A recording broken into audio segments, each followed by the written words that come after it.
right, guys, this is going to be the iodine clock reaction, and this is going to help us determine the reaction order for this particular process. As indicated in the background, we are going to be looking at a reaction between hydrogen peroxide and the iodide ion in potassium iodide. As we use up part of the buffer solution, the starch will react with iodine to turn a dark blue color, and that is going to be our indication that the reaction has stopped. So we are going to time how long it takes from the addition of the hydrogen peroxide to the blue-black color.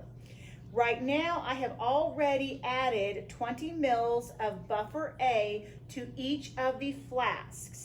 Now I'm going to add 5 mils of distilled water to flask 1. The distilled water is added to make sure that all the flasks will be the same volume and thus a controlled variable. So that's 5 mils of distilled water to flask 1. I am now going to add 5 mils of potassium iodide to flasks 1 and 2. So 5 mils in each one.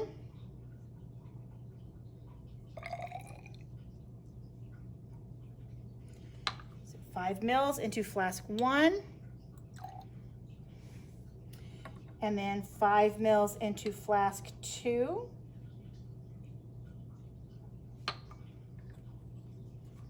Little over.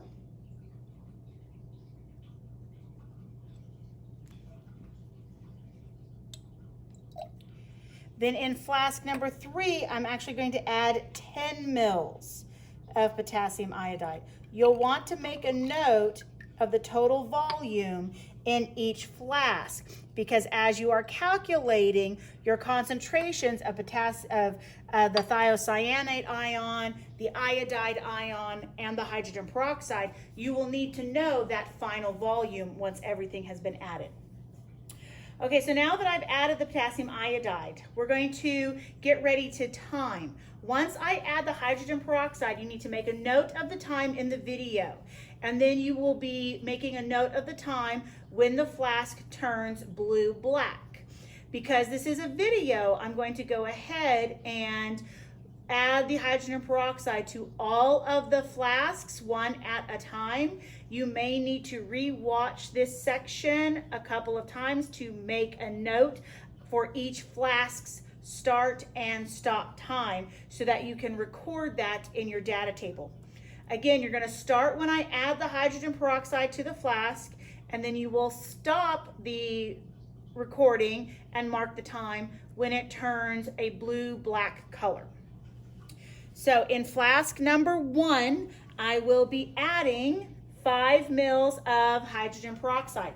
As soon as I add the 5 mils, you'll want to mark the time so that you can keep track of how long it takes.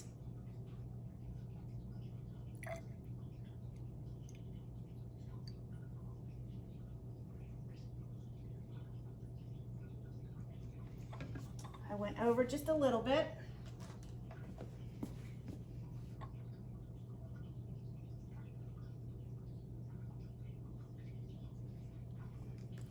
All right, I'm going to add the hydrogen peroxide. I'm going to swirl. Make sure you start the time.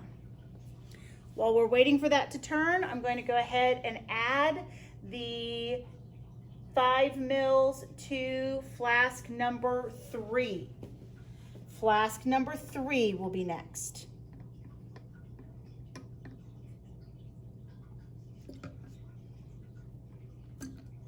You can already see flask number 1 turning.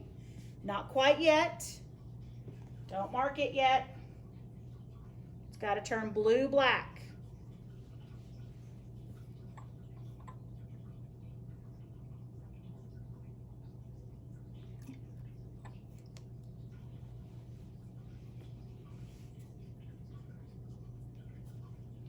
I'm going to go ahead and add to flask number 3. Keep an eye on flask number 1. It's almost there. Mark the time for flask number 3. Mark it now. And it's done. Flask number 3 was really, really short. Really short. We're still waiting on flask number 1 to finish. I'm going to go ahead and add my hydrogen peroxide to flask number 2. Now this time we're going to add 10 mils to flask number 2.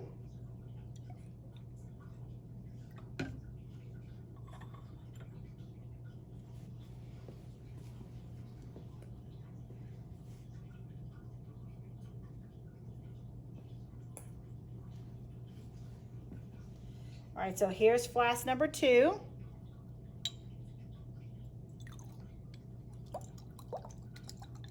Mark the start time for flask number 2. And flask number 2 is pretty much done.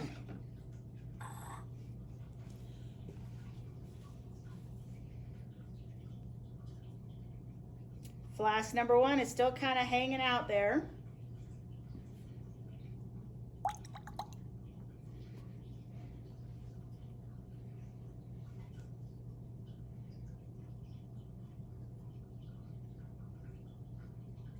It did turn color.